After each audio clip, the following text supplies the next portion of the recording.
Today, it's a restricted area, only recently open to the outside world. Mustang is home to one of the world's greatest concentration of human-carved cliff caves, large complexes no one has had a chance to explore.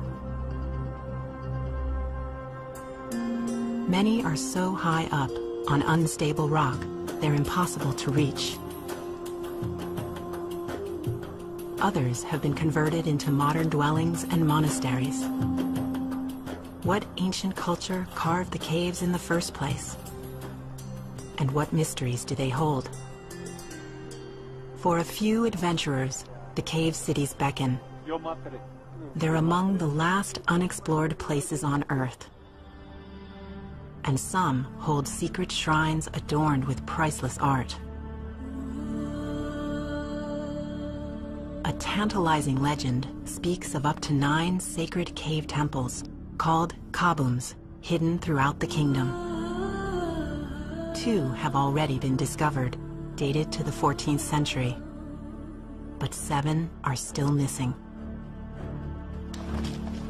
The search for Mustang's lost cave temples is the kind of quest adventurers dream of. For a select few, the dream has come to life.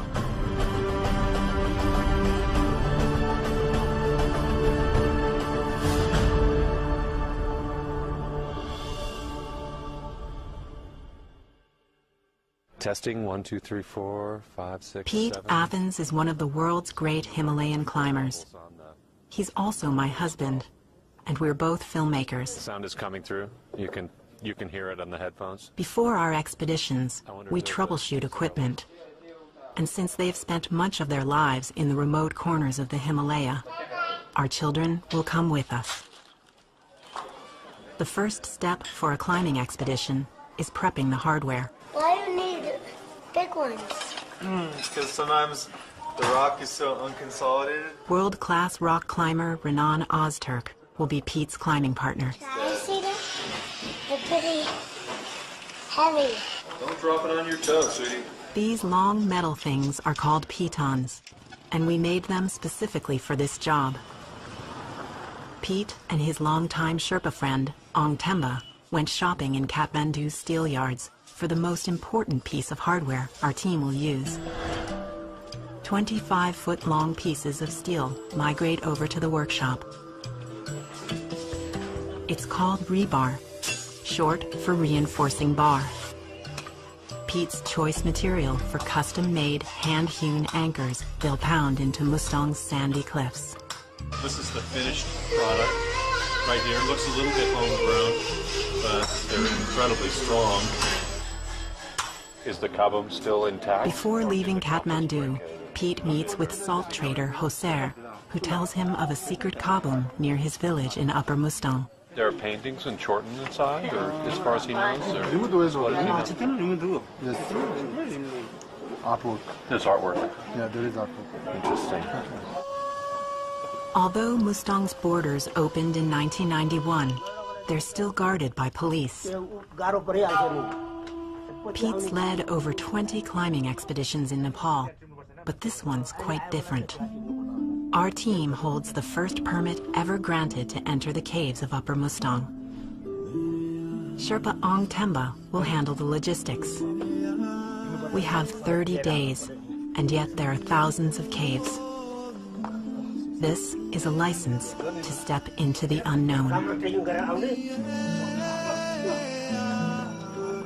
24 loads filled with our tents, food, and fuel for a month are carried on the backs of 12 horses.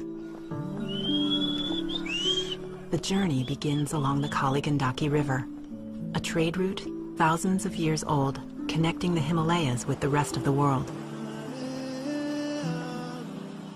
Caves really aren't the typical destination for an Everest climber. I've been in Nepal for more than 26 years now. I've climbed Everest 7 times, and people know every inch of Everest. It's kind of like a formula for getting to the top of Everest. I could go back and climb Everest a dozen more times if I chose to, but what's that going to do for the people of Nepal? What's that going to do for the legacy that I leave in this place? This is really, in many ways, my greatest expedition.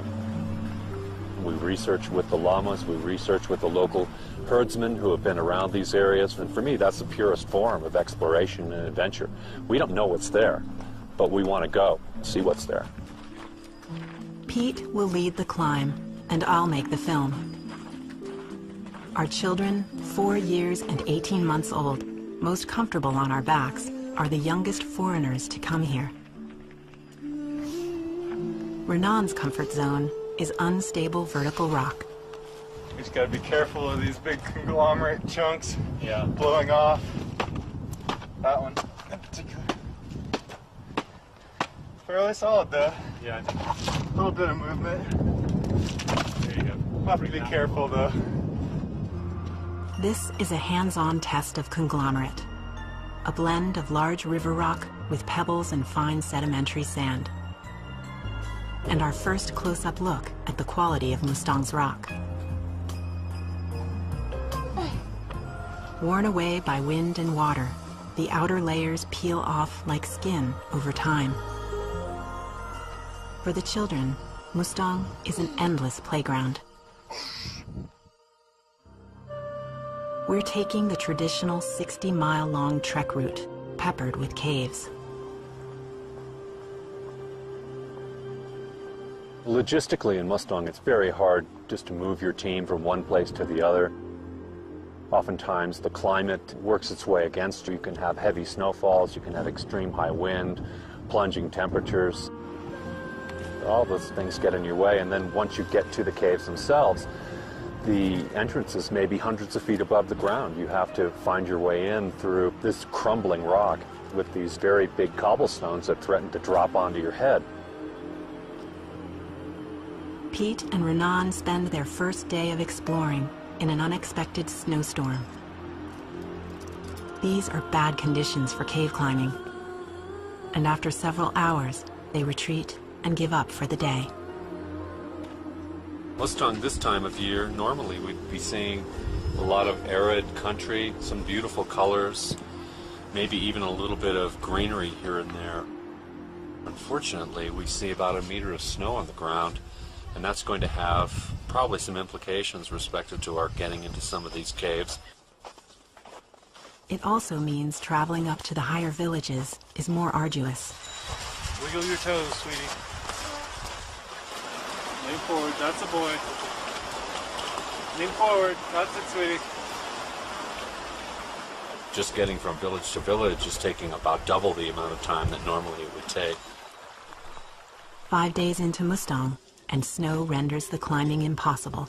You know, when the cliffs start to get more saturated, unfortunately it doesn't hold the cobbles in nearly as well. So you might feel like all of a sudden you don't have the same purchase you had. Those steps are very slippery too. Bring him a big snowman over here.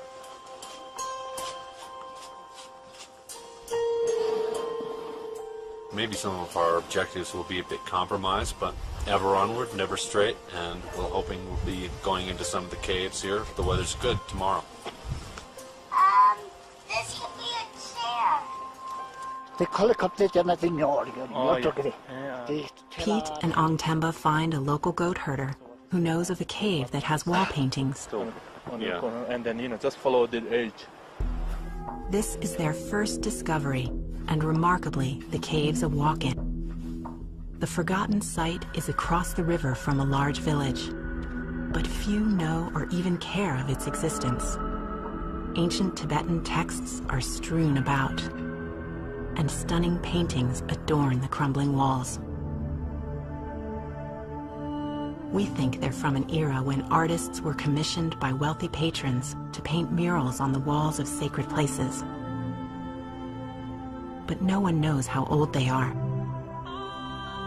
This is high Tibetan art, black line drawings on fine white plaster that's peeling from the walls. Pete finds a butter lamp inside the reliquary. It's called a chorten, a large receptacle for sacred objects. This one was broken open by looters. Only the upper third of the chorten is exposed. the rest buried by debris from the crumbling cave.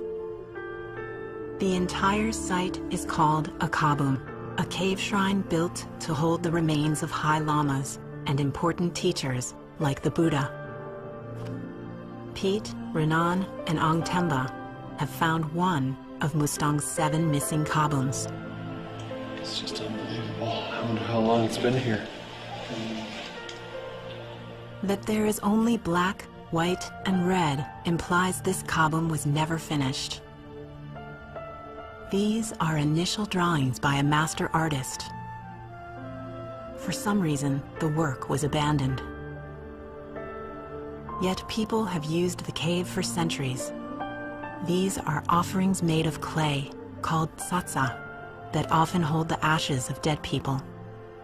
Hundreds are inside the chorten, along with a small statue of Buddha's second incarnation. Wow. Will the remaining kabums, if the climbers find them, all be broken open and vandalized? It's mid-March. The storm caught the villagers by surprise. Mustang's rooftops are flat and made of mud.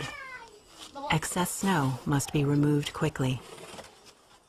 Each family member pulls their weight, and every basketful is carried out on a tump line.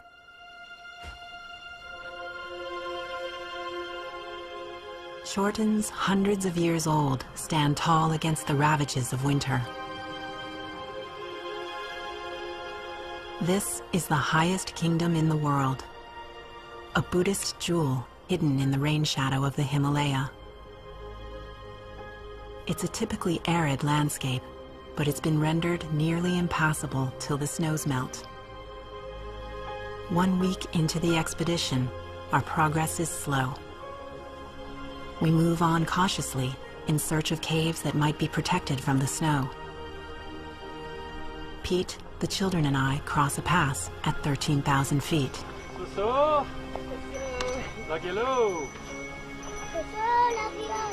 And make offerings of a single stone each to the gods believed to reside here.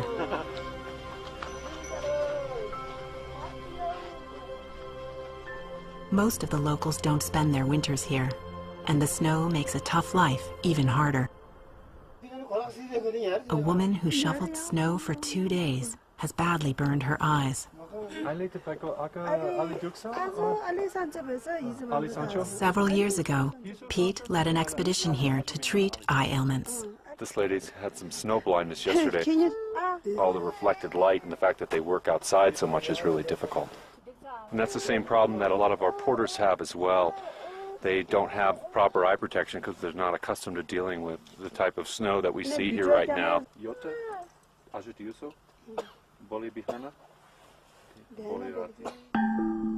For the locals, the caves seem to have lost their allure.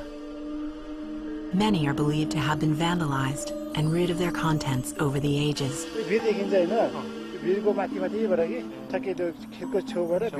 Further up valley, locals know exactly where the caves are. But no one's bothered to look inside since anyone can remember. In this part of Mustang, there's no local history or even collective stories about why the caves are here. Pete and Renan follow the only trail out of town, till they have to forge their own route to the cliff dwellings, post-holing through knee-deep drifts. All the while, they're searching for the safest route into the caves. Doesn't look like we should go in from above. Looks a lot more dangerous. Experts believe no one has been inside these caves for centuries.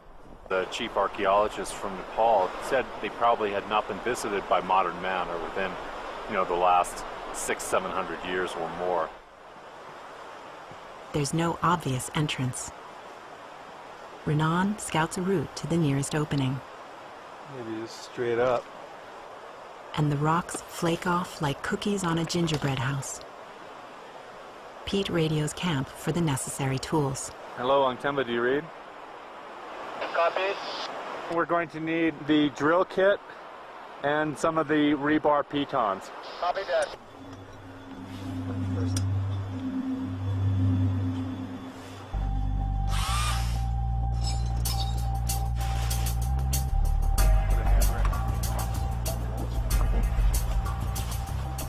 Renan leads, 20 feet up to where he'll drill in an anchor.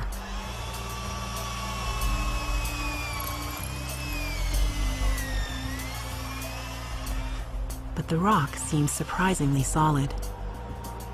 Without an anchor to safely tie a rope into, catching Renan if he falls, getting into the caves will be too dangerous. Probably just in the middle of something really hard. Do you have the hammer drill function on, too, by the way? There's like a twist knob. Having the drill on the right setting makes all the difference. This will be the first field test of the rebar pitons. On the way. You're on the way.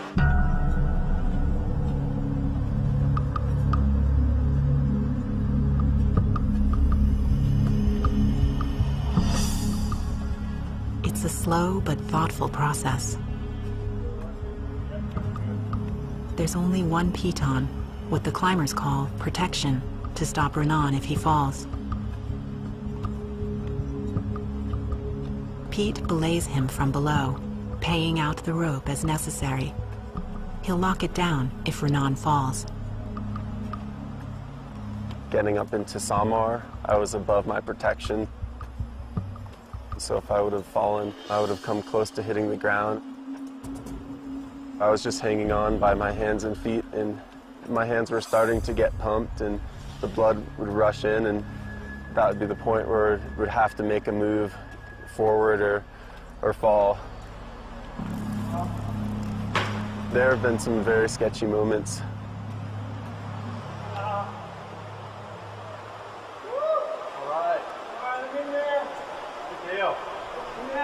First glance, it's a huge complex with many connecting rooms.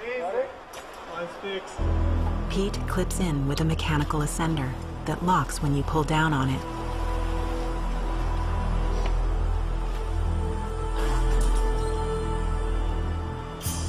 Pete's foot steps up with the help of a leg loop, a sling of rope attached to another ascender in his left hand.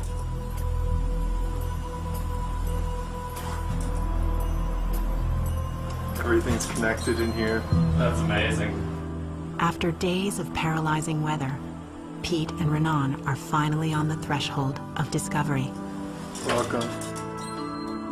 This is the biggest chamber we've seen. Surprisingly, timbers are an integral part of the cave dwelling, and large flagstones may have been used for benches or shelves. The wood seems to be a part of the original architecture. This latticework bridge of timbers paved with flagstones connects one level to the next. And a wood pillar was installed to reinforce a wall. It could have been a later feature, added well after the cave was dug out. Thin flagstones configured for storage spaces and stacked rocks all indicate this cave was used for habitation. And a 3-bin stone granary are what remains of a culture we know nothing about. Finally, this sink, grinding stone, and hearth area are evidence of a time when an unknown people performed cave cuisine. Yet the questions remain. Why did people live here? How long ago? And how did they even get in? The timbers provide a clue. People were able to carve notched ladders that they could climb up. There was a bridge that was constructed of old timbers and stone, and although we had a little bit of fearfulness going out on them, they still held really quite well. The timbers were remarkably in good condition. And then they're in a place they can defend easily. They can close off the doors if there was anyone who was trying to rob from them or who meant them harm. So while the people who first established these caves might have been very primitive, they actually had some fairly advanced skills respective to architecture. Although the cave has few artifacts other than flat stones and integrated timbers, a single spiral reminds us that we simply don't have any answers. It could be an early pictograph, or the later doodling of a meditating Buddhist monk.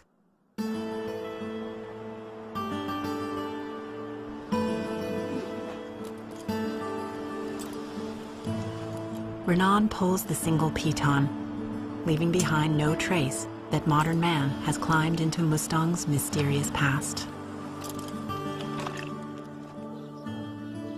Pete and Renan have been an advance team for a larger group of scholars who arrive halfway through the expedition. A local man was sent ahead with a video camera to find a hidden kaboom.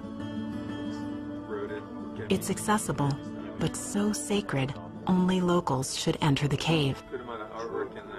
Here to assess the art found in the caves is Italian art conservator Luigi Fieni.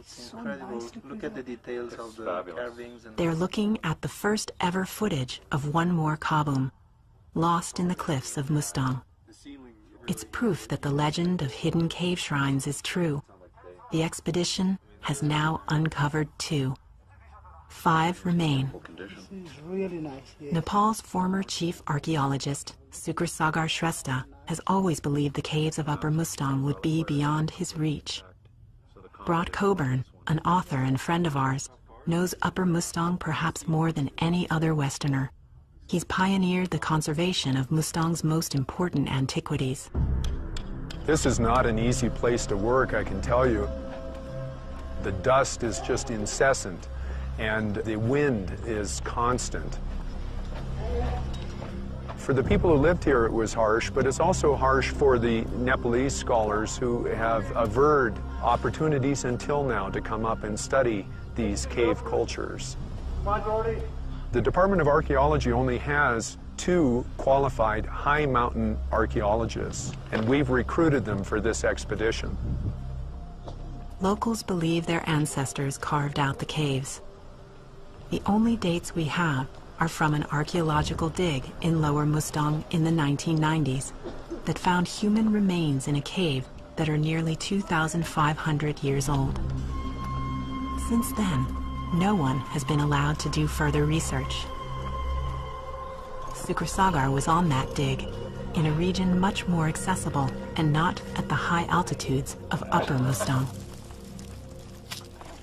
This is the first time archaeologists have entered the caves of Mustang's forbidden zone. Yet another cave temple is found. For 10 years, Luigi Fieni has restored Mustang's oldest art inside 15th century monasteries. He believes the paintings on this cave wall are even older and in a style unlike any he's seen in the region. This really look like Indian. Mm-hmm.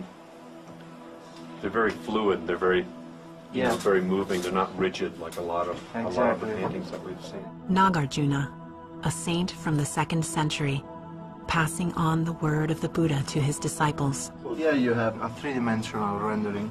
You have the white for the highlights, and you have darker line for the shade. Yeah, so they really wanted to give a 3-dimensional impact. The word kaboom hints at the significance of these sacred cave temples. Boom means receptacle, and ka means the teaching of the Buddha.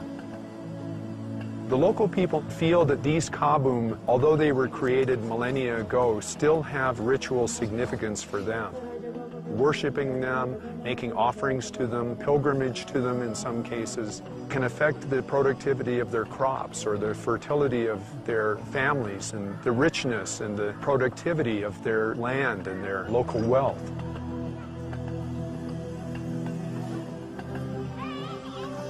Uncovering yet another kaboom may be a blessing on the culture, but it means the work has only just begun. Inventorying the cave involves recording the Tibetan icons depicted in the art, so scholars can decipher the underlying message for the pilgrims who once came here.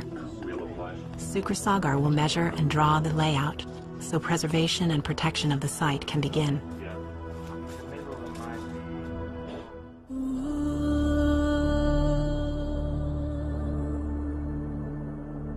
It's possible 4 more kabooms could be out there somewhere, waiting to be discovered. Unless they've collapsed beyond recognition into the cliffs that once held their sacred teachings. Mama, I found my harness. Hey, Pete. She's talking to you. What's baby? No, I love you. You want to go? Yeah. You can come over with us, I think. Okay. Clay doesn't have a harness. I do.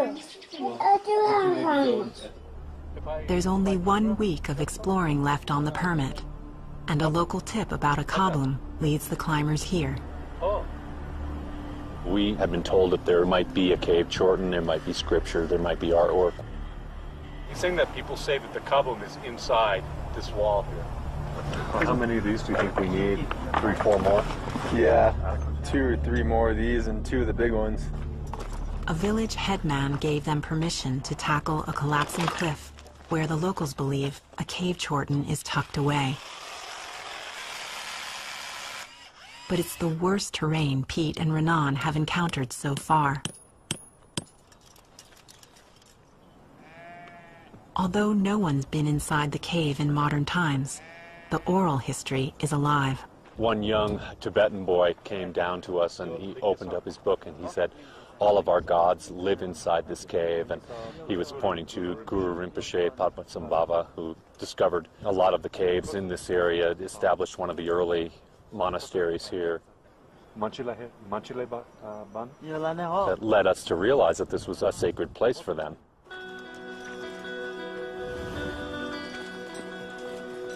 Curiosity is what drives all exploration, but it comes with risks. The type of climbing that we're doing in Mustang is something that no sane climber would want to do. Generally, the rock quality is really quite poor. It's dangerous. These rebar pitons that we've fabricated in Kathmandu are almost a throwback to the Iron Age itself, which makes them appropriate for the caves that we're exploring. This is getting really jingus. Yeah. Most climbers really enjoy good rock quality, not the showering of dust, dirt, bat, guano, bird poop. This is kind of industrial, gritty, difficult, scary experience. I pushed it pretty much right to the limit. I stood up on one of those pins in the soft layer and it shifted on me and I almost took the whipper. Also made the mistake of trying to breathe, taking some dust into my lungs. And that was a horrible feeling. To cramp on or not to cramp on? This is the question. Ice tools for sure. This guy in particular. It's gonna make my life a lot easier. I think I'm gonna leave the crampons. It's always Take the crampons. Take the crampons. Crampons are normally used on ice, but little about this climb is normal. I arrived on the scene into the 3rd day of Renan and Pete bolting their way up this cliffside. And I was automatically curious as to how much attention the power drill and all the people gathered at the base might bring. And sure enough, some villagers arrived from the hamlet of Djedefre, about an hour's pony ride upstream. And they confronted us saying that we didn't have permission to access their cliff sides and a sacred site. Their impression was that we were coming to steal something that was inside the cave, or we were there to deface or somehow defile their own landscape. Renan was literally 5 feet from getting into the cave. We had had the actual permission from the headman of the village several weeks before in Kathmandu, who said that we'd have no problem with the people from his valley respective to going into these caves. Please come down, okay? All these pins are just like wriggled in there. The locals won't let Renan go up any further. His anchors are now unsafe, and they won't let him drill a new one. Hey, Brock, can you try to explain to these guys that his anchors are not good? He's trying to come down as best he can. It's just very dangerous. Getting Renan safely down is the first priority. just so they can negotiate permission for him to climb back up and safely remove the ropes. His life was at stake in this process. He had to go up in order to secure an anchor in order to safely descend and clean the route. As Brock tries to negotiate, it's clear the villagers have another agenda. Just to remove their gear from the route, the team will have to pay. They want money, basically, and that's it. Oh, I think close to $1,000 was the first asking price. We were very upset with them because we felt like it was extortion.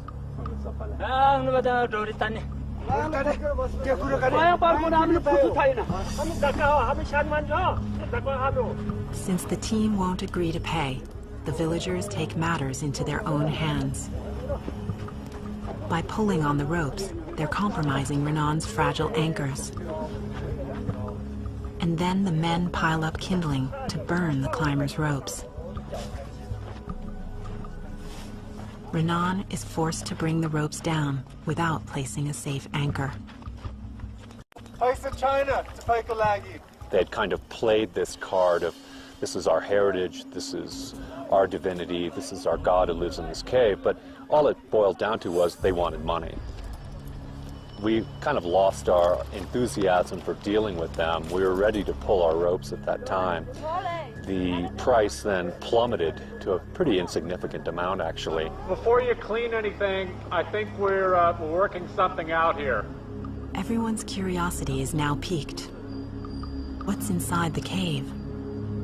The villagers are convinced it's a kaboom. Am I coming down or going up? Going up. I was worried about Renan, and we wanted to get him down safely, so we ended up paying them, which sets a bad precedent.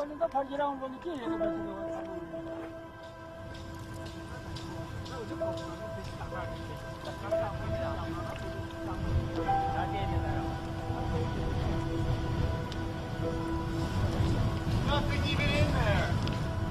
Drill as much as you need to make it safe, Renan.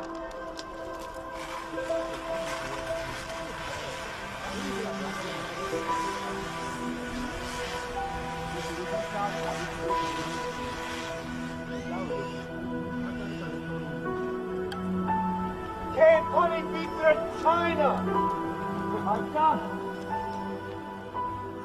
There was nothing. It was an empty hole.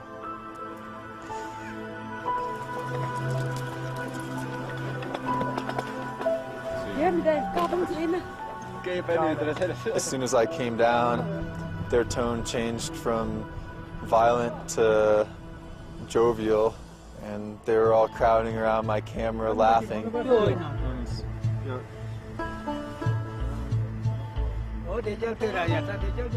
Nepal is a very romantic place for me. I constantly have spiritual experiences here in the mountains. The fact that these people took it upon themselves to act in that way was very de-romanticizing. Looking at it from the villagers' point of view, the Dree villagers are jealous of the Tsarang villagers and the villagers of Lomantang, where the Raja, the king of Mustang, lives, because the Raja and the Tsarang people have all been the beneficiaries of tremendous amounts of development aid and also tourism. The Dree villagers want to see a part of that action, so that was their way of shaking down the foreigners for some money. And also at the same time, they're right. Who are the outsiders who come to look at their monuments? What right did we have to look at a sacred monument that affects their livelihood, or at least they believe it does? But there's an interesting nexus there between the sacred and the profane. Ultimately, the villagers did want to settle for money. What does that say? Was money more important than the sacredness of a monument that might have been within that cave? I don't know. It appears that way.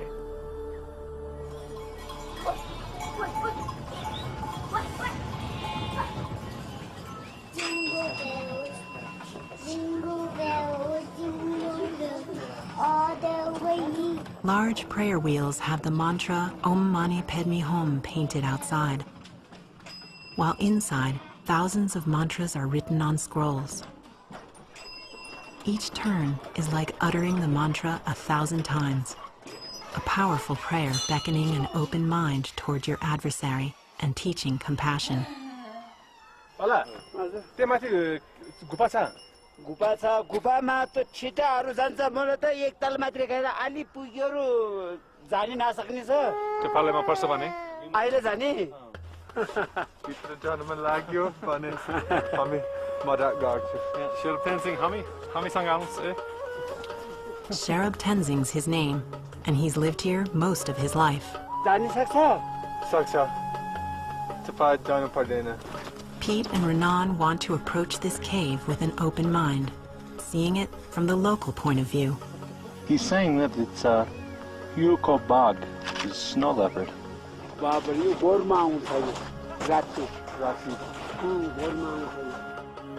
They also want to get Sherab Tenzing inside to witness what they do firsthand. It's the only way to show a local that this is a chance to explore and document unknown caves, asking, what's here and why?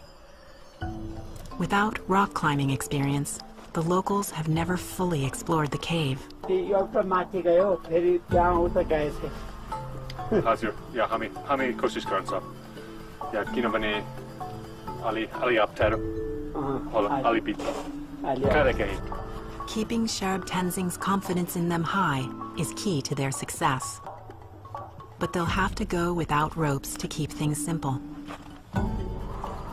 It's a classic Mustang cave entrance, a long shaft that leads to the first level. Wow, this is big. The next level for Sherab Tenzing is terra incognita.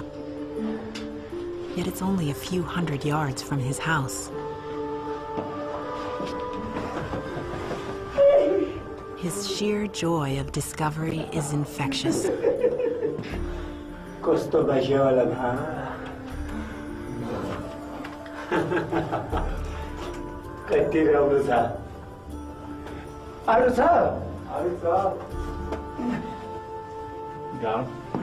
The final, third level for Sherab Tenzing is the most stunning of all.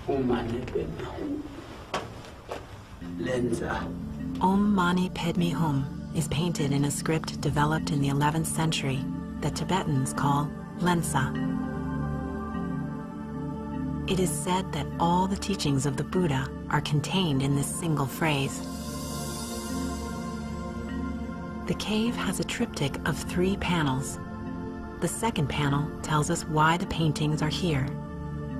A chorten with the Tibetan symbol for water on it indicates the painting was for meditation. Chortens consist of a square foundation symbolizing earth. The dome represents water, and 13 tapering steps, the steps anyone must go through before reaching enlightenment, signify fire.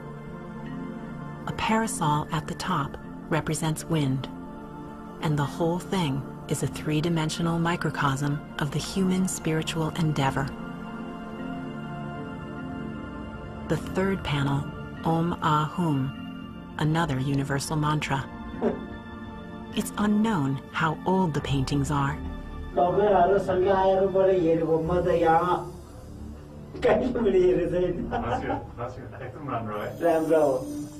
This cave appears to have been a meditation retreat, intentionally difficult to reach. The lives and purpose of the ancients will remain a mystery until the team can return with permission to excavate.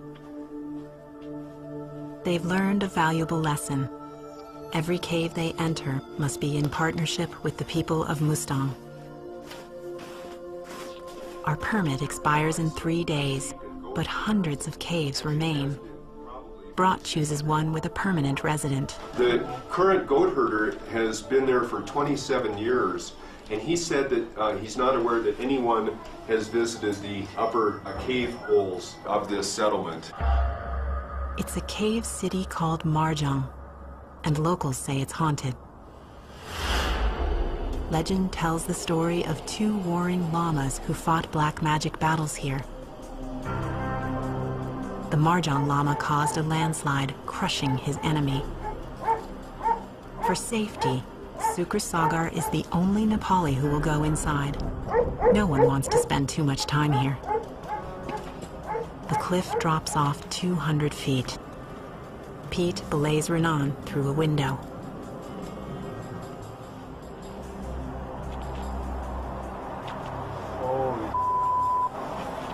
Yeah, it's pretty creepy. This is the most incredible thing we found right up in this next room.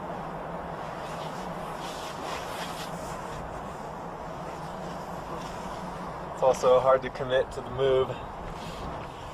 There's some incredible things in this next room, Pete. Really? Truly incredible.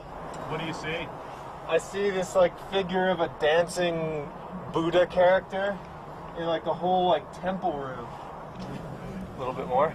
Pete carefully feeds out Robe. A little bit more. Good.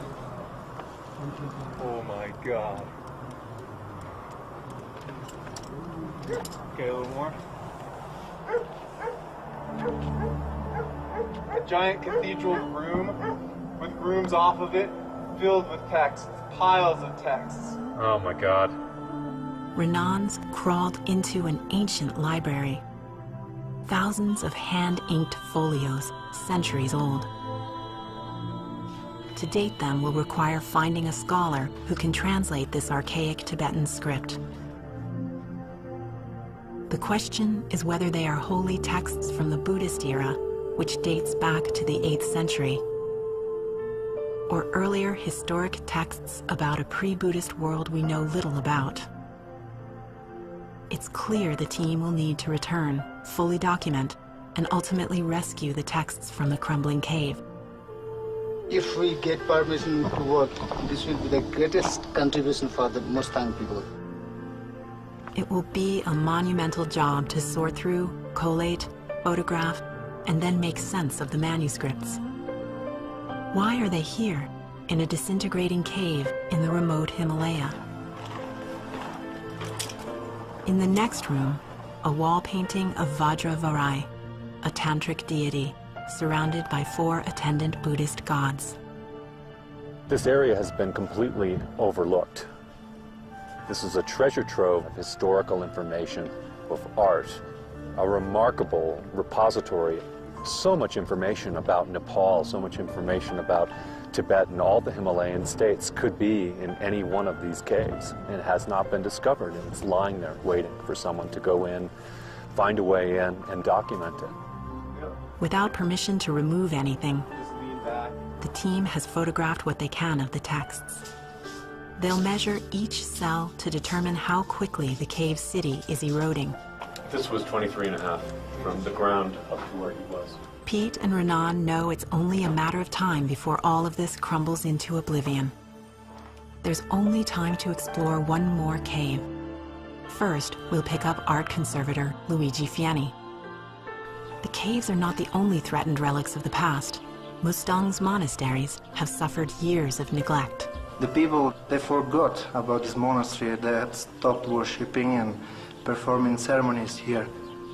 Luigi is heading up the restoration of Mustang's highest art. I was shocked the first time I stepped into this Gompa because the conditions of preservation were so bad that it was really a question mark. How am I going to deal with this? It's been now 8 years that I've been working in a project like this, and it's what I consider the work of my life. The secret to Luigi's success has been involving Mustang's people in the process. We had to train the people how to match the colors, how to reconstruct missing parts. So it was really an artistic sensibility that you had to put in the head of people who were farming. And I assure you it was a big challenge. But once I see the result, I'm happy of what they achieved. This is pure Tibetan art from the 15th century. Every square inch is filled with motifs and symbolic designs. Gods are depicted on a precise iconometric template called a mandala, which is a microcosm of the universe, a meditation tool for the believer to achieve oneness with the world.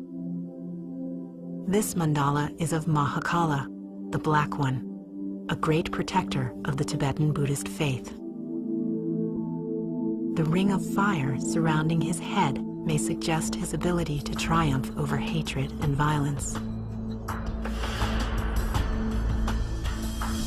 Simply seeing this mandala helps one feel compassion for other beings.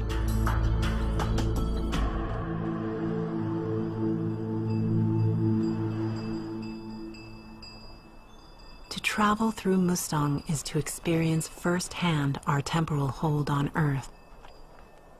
The landscape has been dissolving for millions of years, providing a valuable teaching for those who spend time here. The lesson of impermanence. It's a basic Tibetan lesson. We are born, we live our lives, we die, and we are reborn.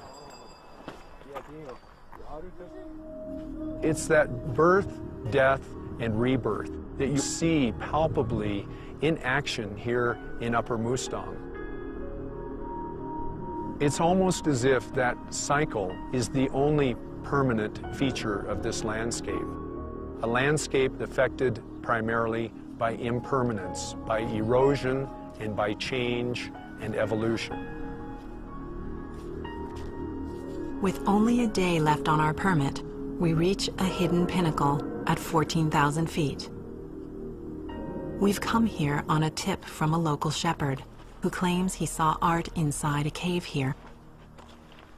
It's been abandoned for hundreds of years, but he found it when he ducked into the cave to get out of a rainstorm. That was 10 years ago. The cliffs have since eroded. The only way in is to rappel down from above. They're masterpieces that stun even Luigi, Brat, and Pete, the most experienced of Himalayan explorers. A 26-foot-long mural depicts individual tableaus of Mahasiddhas, great historical Buddhist teachers. There are 55 tableaus in all. We're not the only ones who've found this cave.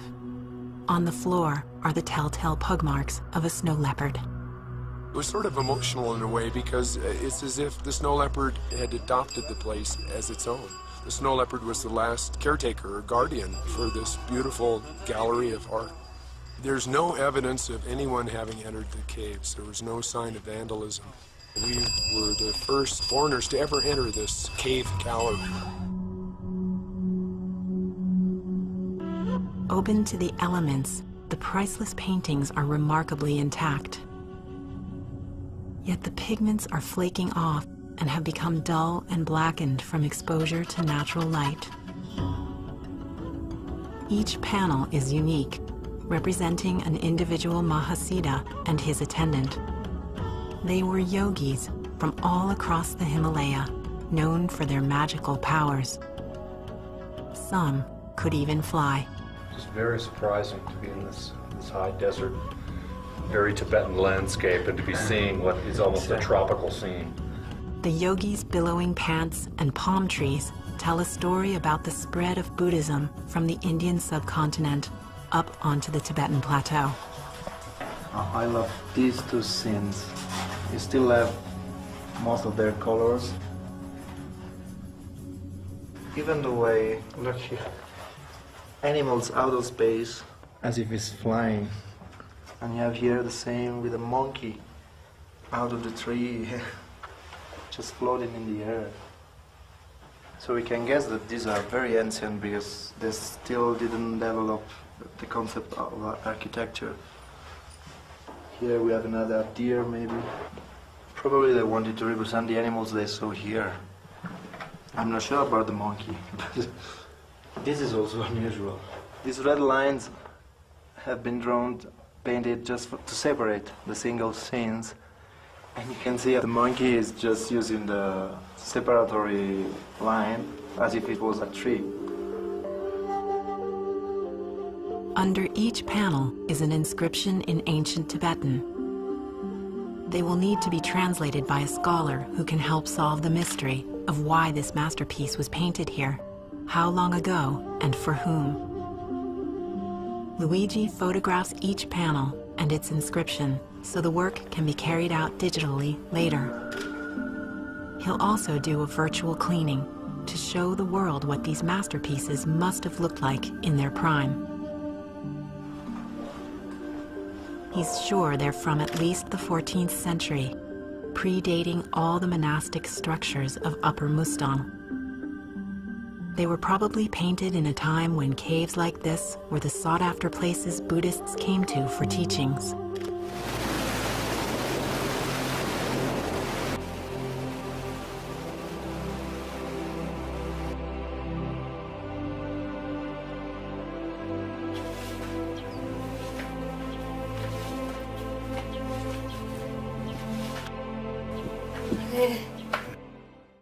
Five kilometers north of Lomathang are the Hewn Caves. The caves are said to be 2,500 years old. The complex has 4 stories. We had a blast exploring the different levels.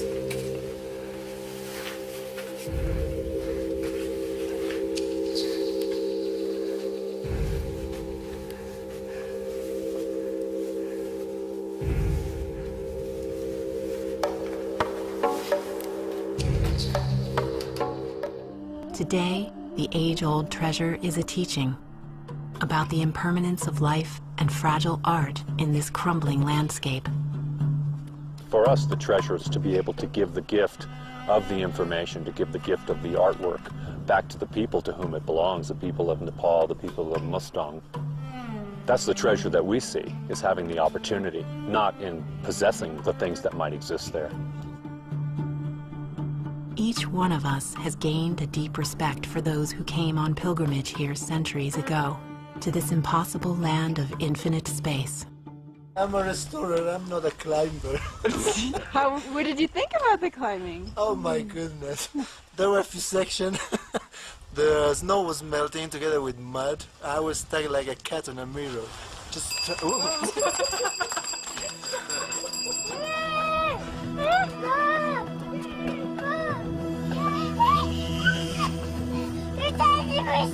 It's our last day of exploration, and Mustang's youngest expeditioners will begin the long journey back down to modern life. How are you guys? Oh, Daddy missed you guys. Of the hundreds of cave complexes in the Kingdom of Mustang, in 1 month we accessed, explored, and inventoried only 10. We intend to come back, because we can only imagine what might still be held inside the countless remaining caves. Somewhere, inside these sacred cliffs, where the spiritual is more permanent than the material, lies yet another cave temple, waiting to pass on its ageless teaching to those who come here. Stable vertical rock. We just gotta be careful of these big conglomerate chunks blowing off. That one in particular.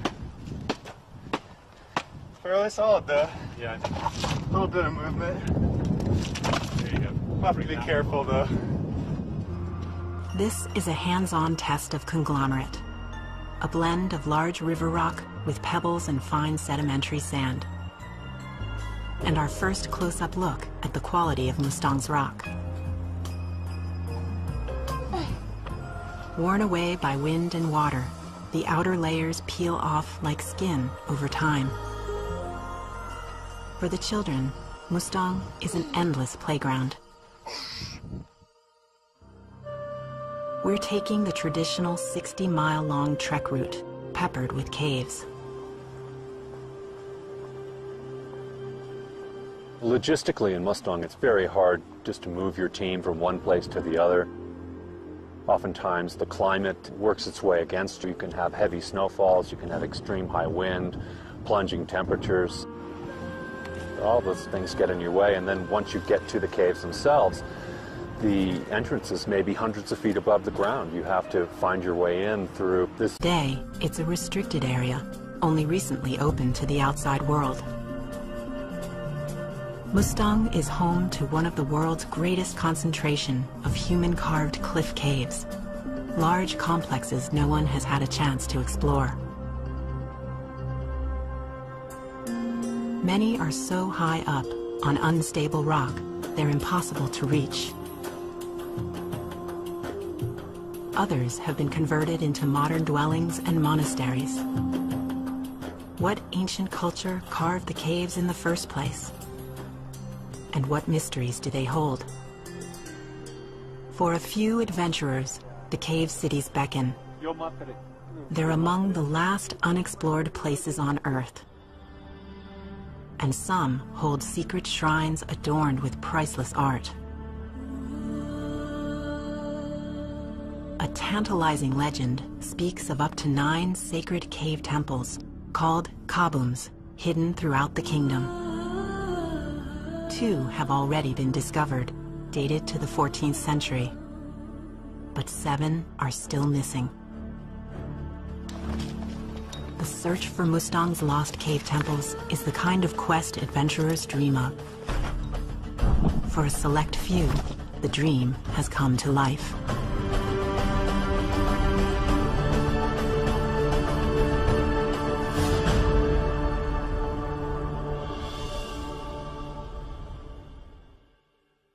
Testing 1, 2, 3, 4, 5, 6, Pete 7. Athens is one of the world's great Himalayan climbers.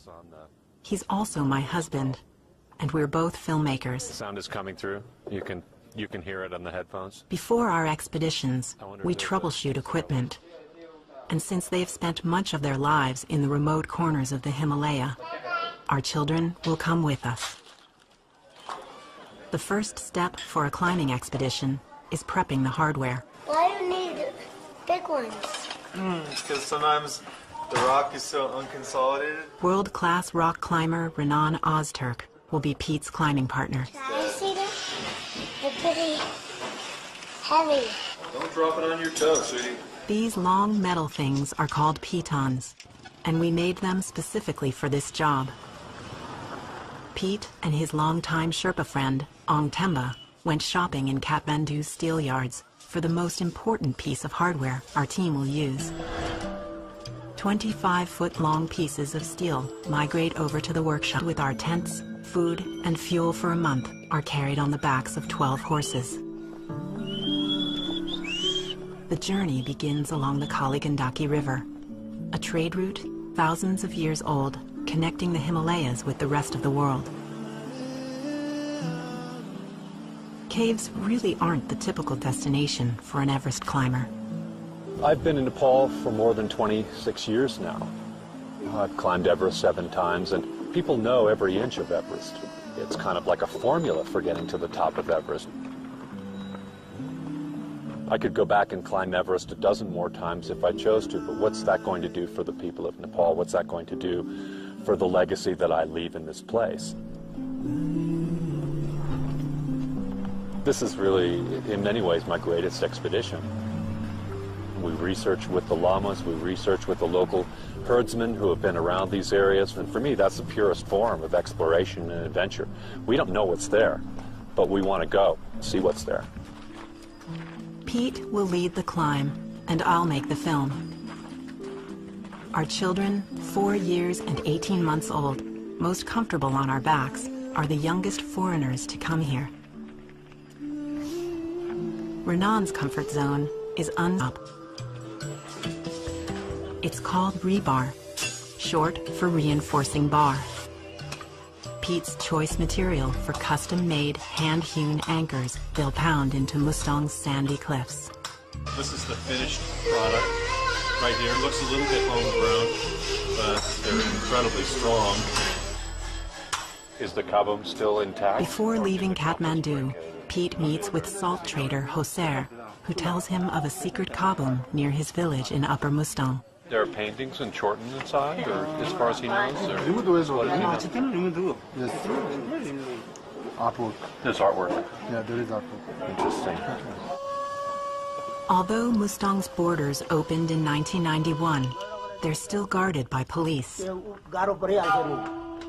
Pete's led over 20 climbing expeditions in Nepal, but this one's quite different. Our team holds the first permit ever granted to enter the caves of Upper Mustang. Sherpa Ong Temba will handle the logistics. We have 30 days, and yet there are thousands of caves. This is a license to step into the unknown. 24 loads filled